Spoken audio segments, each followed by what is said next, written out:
In there, you had mentioned scripts. I know you do copywriting. So overall, what makes up a good script or good marketing piece? What are the things that people need to understand when developing them? Well, first of all, at the end, it's got to generate a sale or a high percentage of sales versus how many times you mailed it or sent it out or whatever. It's supposed to generate a sale. So the first rule is also the middle rule and the last rule: test, test, and test. The next thing people do, especially with scripts presented in person, is they fight the issue. I don't want to learn a script. Well, David, anybody who's been in selling more than 30 days is working off a script, their own, based on they've tended to start saying the same thing over and over and over again. The question is what they're saying effective? You're very familiar with copywriting, so I'm sure you know of the great Wall Street Journal letter, which starts out 25 years ago on a spring day, two young men, blah, blah, blah, sat down, and it goes on to say, in essence, one is the chairman of the board of the company, this big company now. The other one is stuck in middle management. Same age, same education, same school, same everything. Then implies one of them read the Wall Street Journal every day and the other one didn't. That letter is so effective. It's been their control piece for over 40 years. And to my knowledge, it's never been beaten. The first paragraph is copyrighted. Of course, the whole thing is, but I mean, the way the words are strung together, if you sit down and write an ad that says 25 years ago on a spring day, blah, blah, blah, and then going into selling something else, and it falls into the hands of the Wall Street Journal attorneys, you're going to hear from them. That's how effective that is. So, but the point was they tested and tested and tested and changed a word here and changed a word here, and finally they got it right. I do that in direct sales letters. I do it in internet copy, and I do it when I write live scripts for people to either say on the doorstep or face-to-face in a showroom or on the phone or whatever. I test them. Notice that when I was talking about selling pre-need funeral services, I wrote the scripts, then I went out and tested them. I was pretty sure they were good, but I went out and tested them, and I made mental notes of when the customer balked and so on. So it's like sanding a board, so it won't pick up splinters. You want to sand and refine your presentation to the point you're not getting splinters in their hands or in their minds while they're listening to you. So a lot of testing, and then remembering some of the just very basics. What does a customer want to know? They always want to know one thing and one thing only. Everything else is a sub-subject. They want to know what's in it for me. That's all. We went to the county fair the other day, or actually it was a home show at the county fair grounds. And I went from booth to booth and listened. And when it's good, I buy. I have more Ginsu knives than Ginsu has. And Gigi now puts the vegetable slicers that we don't need, which is probably 19 out of the 20 we have, up on eBay and sells them just to get them out of here. But I admire a good presentation. And if it is good, part of it is empathy for the salesperson. Part of it is they make me want it at the time. And well, none of them, listen to the presentation, walk around the aisles and come back when they're giving the presentation again. The good ones are saying verbatim, word for word, exactly the same thing every time. Let me give you an example of the value of effective scripts. I joined a company called Holiday Magic Cosmetics. It went on to become the largest MLM direct sales company in the world at the time, bigger than Amway and Shackley combined at the time. I didn't know when I first went to a meeting that I was listening to a scripted presentation until I went back the second night and heard him say the same thing again, almost verbatim. When I became president of the company, I made it verbatim, word for word, to the point we sent private detectives into the rooms of companies all over the world. We had 5 major companies: Holiday Magic Cosmetics, Stay Power Motor Oil Additives, Bob Cummings Vitamins, etc. But they all used exactly the same marketing plan. They all used exactly the same scripts I wrote, just at certain points you said cosmetics instead of vitamins or whatever, and in different languages. But it was scripted. And we built with hardly any, percentage-wise, hardly any sales professionals on the team. Dr. Napoleon Hill and Earl Nightingale and a bunch of other people joined us and worked for me and with me. But the people out in the field doing the work every day were people that we snatched off of milk trucks, walking down the street, serving us coffee in coffee shops or whatever, because we knew if they would work and learn the scripts, they would succeed.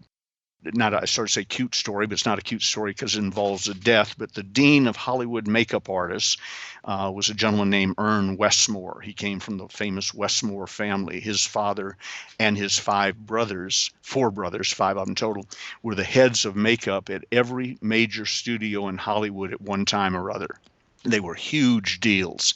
I go to New York to give my first, having learned the script, and later rewrote it and made it even better. But up to that time, having learned the script other people had written, I went to New York to give this opportunity meeting in front of 5,000 people. And I was scared to death. The biggest crowd I'd ever spoken to was in Atlanta, and it was probably 300 people, most of them local. So I felt sort of comfortable. Now I'm in front of 5,000 strangers in the grand ballroom of the Park Sheraton Hotel.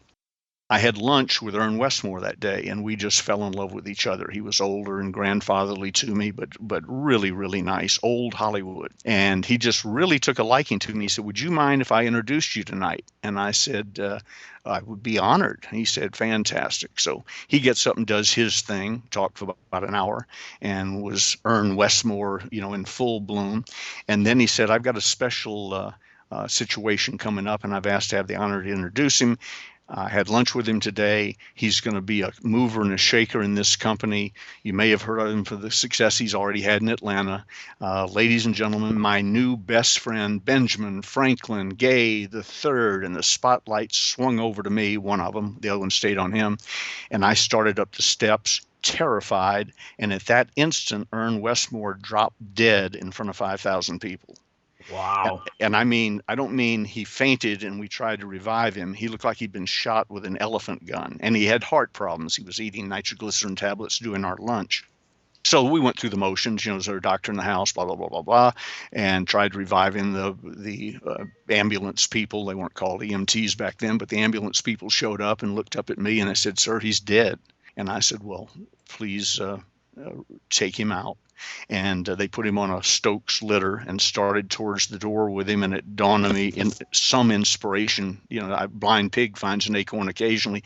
Some inspiration came to me, and I said, "Ladies and gentlemen, I had lunch with Ern Westmore today. He told me that if he was going to die, he would like to die on stage talking about beauty and fashion, the things he loved. His wish came true tonight. Let's give him one last standing ovation." And they almost tore the place down. And then he went out through the doors, and the cheering went on and the crying, and finally they settled down. And I thought, "Oh my God, it's me again." And I thought, what do I do? And then it dawned on me, I had spent weeks memorizing the presentation. And I said, "Ladies and gentlemen, my name is Ben Gay. I'm a general distributor with Holiday Magic. It's my pleasure to welcome you to tonight's special meeting, blah, blah, blah, blah, blah." For the next 45 minutes, ran an 18-minute film. Film said, "Turn to the person who brought you here and ask how you can get started in Holiday Magic." They did. Our normal closing rate in a situation like that with scripted presentations, scripted closes, was 35-40%, because it was a lot of money. It's $2,500 then, $25,000 today. Get out your checkbook and write a check. And that night we closed over 80% of them. And the only thing that saved me was the script, or else it could have been a wasted evening for 5,000 people. So I tell people in my public speaking classes, if you want to be successful in selling, doing group presentations, here's what you do.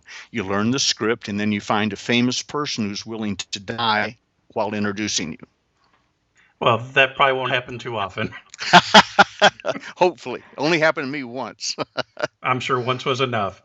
Now, when you're looking at the scripts or you're creating scripts, do you you talk about a lot of times how quickly you can, close the sale based on, the script or the introduction or your conversations, the way you're selling. But within the scripts themselves, are you building or overcoming common objections that you're kind of answering them before they come up? Absolutely. If you're down at the end of a presentation answering objections, you didn't give a good presentation or write a good letter or whatever. J. Douglas Edwards, the great sales trainer, one of my friends and mentors, I wrote a book for him called Sales Closing Power after he died, but I wrote it from his seminar material and my personal notes of working with him.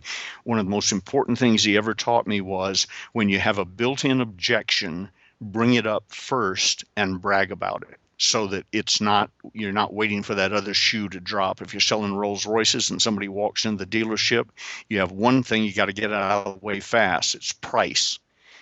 If they came in because it was raining outside, you need to know it quickly. If they came in to buy rolls, so you might say something like, David, it's such a pleasure working in this job and getting to meet people like you. The way I grew up, I didn't get to meet people who could spend $350,000 on a car. So I just love talking to people like you. And then you look at them carefully. If their eyes didn't dilate and they didn't vomit and pass out, maybe they have $350,000 to spend on a car, but get it out of the way early. Bring it up first. In written scripts, let's say a sales letter, and scripts I write to be given at the door and so on, and on the internet, especially, whether it's an email or through Constant Contact or something like that, I also give them lots of places to get out. Trial closes, for instance. But in the thing on the internet, here's what I'm offering. Here's what's in it for you. Like the first paragraph in a good news story, who, what, where, why, and when. Get those answered quickly. And then if you're ready to order, go to and, click here. I just sent out one on Constant Contact the other day for my books, my 3 most popular books, and sent them to an outlet on eBay that sells them at a discount. So it wasn't 8 lines in before they could click on the highlighted thing and go right there and buy. And then sell, explain, overcome objections, another place. Here's how you can go there and bail out and buy. So one of the problems you have with scripts, when it's a group presentation at the front of the room, you got to go from front to back. But I keep working with salespeople face to face on the internet in sales letters, is they don't all have to hear all of the presentation. What they need is enough information for them to justify their emotional buying decision, and then give them chances to get out. So your trial closing means to most salespeople, you're taking the temperature. But trial closing to me means I'll give you a little trial close, and if that's enough, let's go.